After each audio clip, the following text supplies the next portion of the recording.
자, 그 다음 봅니다. 이거 보면은 수목이 매각제됐다. 납치될 거냐인가? 자, 17에 7686 한번 봅시다. 17에 76. 자, 이런 겁니다.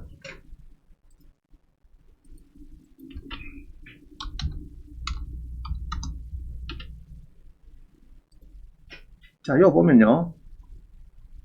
이 진주의 임야가 이게 2억짜리가 1억 5천에 팔립니다. 팔리는데 문제는 A보다 배꼽이 더 큽니다.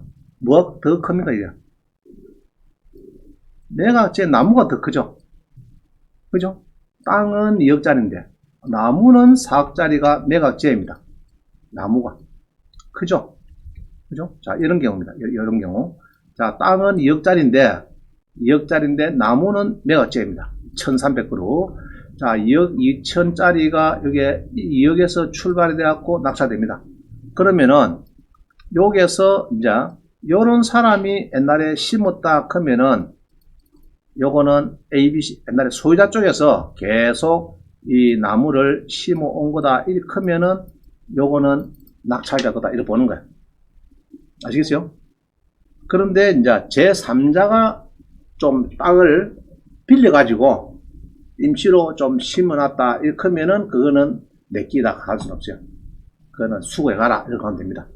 그래서 답은 여기 나와요. 그래서 이런 경우 많이 있어요. 자, 그럼 이게 이런 거를 낙찰받으면은 무조건 내 끼라고 주장해야 됩니다. 나무 이거 손대지 마라 이렇게 하면은 저가 이제 입증하겠죠. 무슨 소리 하노? 뭐 옛날에 전전 소유할 때는 뭐 누구든지 막 답이 오겠죠. 이제 직기라도 주장하면 오겠죠. 한번 붙으면 되는데 이런 거는 이제 주로 뭐를 쓰나 하면요. 낙찰을 받아가지고 내끼라고 주장하고 내끼 받아지면은 수목장 좋아요. 수목장은 그린벨트도 된답니다. 그린벨트도 집이 있죠. 집이 그린벨트 요것도 가능합니다. 가능하고 임야 사가지고 한 평에 1000만원씩 팔아보면 동로 아닙니까? 동로. 그게 가능한 게 수목장입니다. 20만원짜리 나무 사가지고 폐말 붙여주고 그죠? 근데 수목장 해갖고 아가지네 평당 1000만원 파는데 등기를 해줘야 돼. 이목 등기. 자, 이 나무는 아까 했죠. 우리가 이목 등기 했죠. 이거는 당신 아버지 명의로 여기에다가 표제부 있고 갑구 여기다가 이제 갑구 있네. 각부 여기에 이제 아버지 명의로 우리가 해드릴 겁니다. 당신 명의로, 자식 명의로 해놓을 거니까 그러면은 요거는 평생 땅이 소유자가 바뀌어도 수목장에 누가 주인이 바뀌어도 나무는 요거는 평생 살아있는 동안은 가는 겁니다. 그러면은 평당 1000만원씩 팔아도 안 되겠나? 수목 등기는 수목 등기가 되고 예. 땅 등기는 되게 아니죠. 그러니까 이제 이런 거죠, 보통. 그린벨트가 한 몇만 평 있어요. 3만 평, 5만 평 있어요. 길도 좋고, 자, 바다도 잘 비고, 뭐, 이렇게 남해항 좀 되고 좋은 땅이 있어요. 그럼 그거를 사가지고 돈 벌라 하면은, 그린벨트도 개인한테 허가 안 납니다. 단체, 주로 종교단체 이런 데입니다. 단체 같은 허가 나요. 그럼 수목장 허가를 내면은, 그냥 들어와서 1000만 내라고 하면 안 낼 거 아닙니까? 사람들이. 한 그루에 무슨 그 20만짜리 상면 자가지고 1000만 내라고 하면 안 낼 거라고. 그러면은 이제, 이렇게 임목 등기를 해주겠다. 등기해주고 당신 앞으로 해줄 테니까 그러면 이 나무가 살아있는 한은 임목 등기가 살아있는 한은 나무가 있으면은 당신 끼다.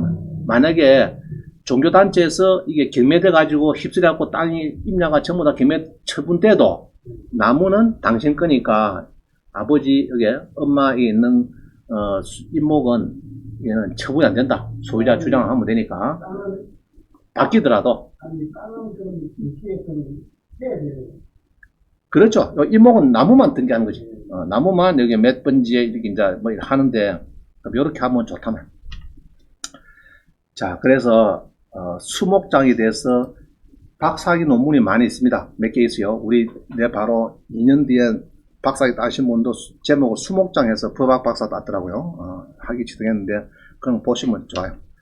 자, 그 다음에 나무가 제외된 사례가 있습니다. 우리 한평에 농장이다 이렇게 해서 이제 70년부터 이렇게 해서 한 30년간 내가 농장을 해왔는데 경매를 당합니다. 토지 건물이. 자, 경매를 당하고 나니까 농장 주인이 나무는 내 끼다 이렇게 된 겁니다. 그 나무는 수백 그루는 내가 심은 거고 내 거다. 내 나라 됩니다. 싸움 붙었어요. 붙었는데 결국은 요것도 명인 방법이 갖춰하더라도 위 법률에 따라 소유권 보존 등기를 마치지 않은 수목, 아까 임목 등기 있었죠. 그거 안 된 거 하고 등으로 인해서 토지의 소유자, 수목의 소유에 달라지는 경우에 그 수목의 소유자 토지에서 당연히 볼 수 있는 근거는 없다. 뭐 등등 보면은 이런 이제 판례가 몇 개 있는데요. 일단은 그 땅 소유자 식재한 거는 토지 구성 부분입니다. 토지에 요 보면은 마치지 않은 수목에 대해서 토지의 소유자가 수목 소유가 달라질 경우에 수목의 소유자가 토지가 대인의 지정할 근거는 없다. 관습부담 부담권은 건물에만 된다 해가지고 결론은 그 매각 제외된 나무는 토지의 부합물이다. 구성부를 봅니다. 자, 토지의 뭐라고요? 구성부분 또는 부합물. 자, 이게 결론입니다. 부합물로 본다. 매각 제외된 나무는 토지의 구성 부분 또는 부합물로 본다. 부합물. 부합물로 본다. 이 말입니다. 나무. 매각 제외된 거. 매각 제외된 수목은, 매각 제외된 수목은 토지의 구성 부분이구나. 부합물로 본다. 이 결론입니다. 결론. 그래서 감나무가 제외됐다 하면요. 그건 세트를 보는 거예요. 기본 세트고, 혹시 임목 등기는 거의 희박합니다. 제가 경상남도 보니까 몇 개 없어요. 경상남 전체에 없으니까 감나무 갖고 임목 등기 사람은 없을 겁니다. 없을 거고, 이제 싸움을 하다 보니까 저거 3초이다. 옛날에 묘목을 사가지고 심었다. 근거가 나오고, 임대차 계약서가 나오고, 막 이렇게 막 나오면은 이제 조금 시끄러워요. 시끄러운데 거의 90%는 그만 낙찰자 거다 보면 됩니다. 90%는 낙찰자 거다 보면 돼요. 자, 그 다음에 봅니다. 정원수. 이게 진주에서 별장이 나옵니다. 095680. 별장이 나오니까 또 어떻습니까? 또 별장 나오면 안에 09에 5680. 별장이 나오면은 온갖 그 조경석 있죠? 거기 또 또 내끼다 하고 또 막 시끄럽습니다. 자, 보세요. 이 큰 갈비집인데 이런 거죠. 이런 거 돌멩이 샀고 이런 건 조경석 있죠. 이런 거 하고 또 뭡니까? 나무 이런 거 이런 나무 있죠. 이런 것들 조경석가 시끄럽습니다. 저기 보면은 자 3억에 공정을 받아가 내가 가 있는데 내끼다 하고 또 나타납니다. 누가 그럴 때 싸움 붙으면은 누구 거냐? 99%는 낙찰자 거다 이렇게 보는 거예요. 자, 그러면 이제 저기서 빠지는 게 뭐냐 그러면은 분재는 내끼다 하기 좀 어려워. 이게 이제 거래의 가치 이동의 용이성이 있거든. 이동의 용이성이 있는 거는 그거는 낙찰 차에 싣고 가다 아무 소리 할 수가 없죠. 별장도 마찬가지요. 별장에 소나무 분재가 5천만원짜리 5그루 있더라 싣고 가겠다 그건 할 말 없어요. 그러나 모과나무 같은 거 뿌리를 쫙 내리고 뭐 이런 건 뭔가 합니다. 아시겠어요?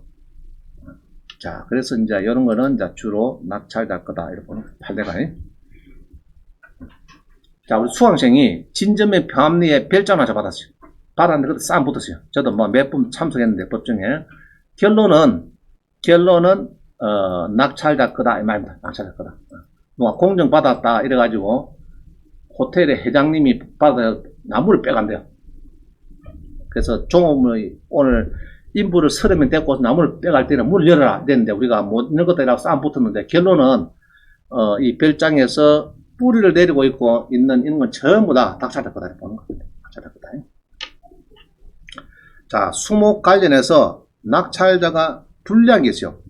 지분을 받을 때 내끼다 하기는 좀 어려워요. 나무를 예로 3분의 낙찰받고 감나무 내끼다 이렇게 하기는 조금 어려워요. 그 다음에 토지 임차권에 식재된 수목을 경락인이 지정할 수 있는가? 안 된다. 예로 작은아버지가 삼촌이 심었다 이런 겁니다. 이런 거는 안 된다. 자, 타인 소유의 토지에 권원에서 넘이 심었다 이런 건 안 된다. 안 된다. 그 얘기를 하고 있는 거예요. 그 다음 우리한테 유리한 거. 수목 관련 낙찰자가 유리한 게 없느냐? 유리한 판례가 없느냐? 있습니다. 유리한 판례가 여기 6가지 있습니다. 1번은 임목 등기를 한 거. 이건 당연히 낙찰자 그 사람 거고,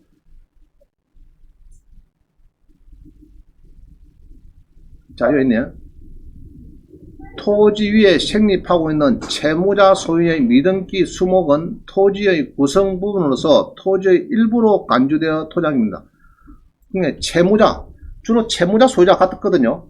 채무자 소유자 거의 95% 같습니다. 아까 그 진주도만 채무자 있었어요. 뭐 조경 협회가 있었어요. 하여튼 토지 위에 있는 미등기 수목은 낙찰자 거다 보는 거예요. 낙찰자 거다 보고, 그러나 임목에 관한 법률에 등기된 임목과 명인방법을 갖춘 수목의 경우에는 별도로 보면 되겠다. 근데 명인방법은 이게 좀 애매하거든요. 이게 이제 표찰이 근데 요새는 조금 약한 것 같아요. 이게 가지고 힘들고, 임목 등기가 됐다 그러면은 그 내기 하기 좀 어려운 것 같아요. 자, 그래 보면 됩니다. 그 다음에 전주 4개가 있는데, 여기 보면 전부 다 나무가 전부 다 매각 제외됐어요. 경매에서 제외됐는데 전부 다 낙찰 성소 봅니다. 성소. 자, 이런 판례는 다 어디 가서 본다 했죠? L박스 한번 보세요. 있는가? 조경수 마찬가지입니다. 답은. 그래서 별장권은 일단 99% 하셔야 겁니다. 그러나 이제 간혹 분재로 되는 게 가끔 있어요. 요거를 이제 쫓겨나고 나가면서 차에 싣고 간다 그러면 그거는까지 시비를 걸기는 어렵다. 그거는 동사입니다. 동사는 뭐냐? 동사는 움직이는 거죠. 동사는 어떤 게 동사냐 그러면요. 동사를 하는 것은 거래의 가치가 있죠. 분재는 거래 가치가 있죠. 고가 분재. 거래 가치 또 플러스 뭡니까? 이동의 용이성. 여기 있으면은 동사입니다. 용이성, 이동의 용이성. 주로 고가 분재. 예를 들면 고가 분재는 이동의 용이성이 있죠. 그리고 한 그루 5천만 사면 가치도 있는 거죠. 이런 거는 이제 차에 싣고 가도 참 돌아가기는 조금 어렵지 않느냐. 그러나 이제 나무를 뿌리 내리고 있는데 파간다. 이건 안 되는 거예요. 가끔 전화 옵니다. 여기 뭐 대방동에 별장을 낙찰받았는데, 가본께네 뭐 낙찰받고 잔금 내면 낼 건데, 인부를 대동해서 막 파고 있대. 나무 좋은 거. 막 억대가 있거든요. 억대가. 나무 한 그루 억대가 있습니다. 그럼 막 파려고 인부를 대동하고 막 하고 있더래. 지가 낙찰받았는데. 빨리 신고해야 끼라 크고, 절도죄라 크고, 저거 막 경찰서 신고해라, 지금. 쏘도하고.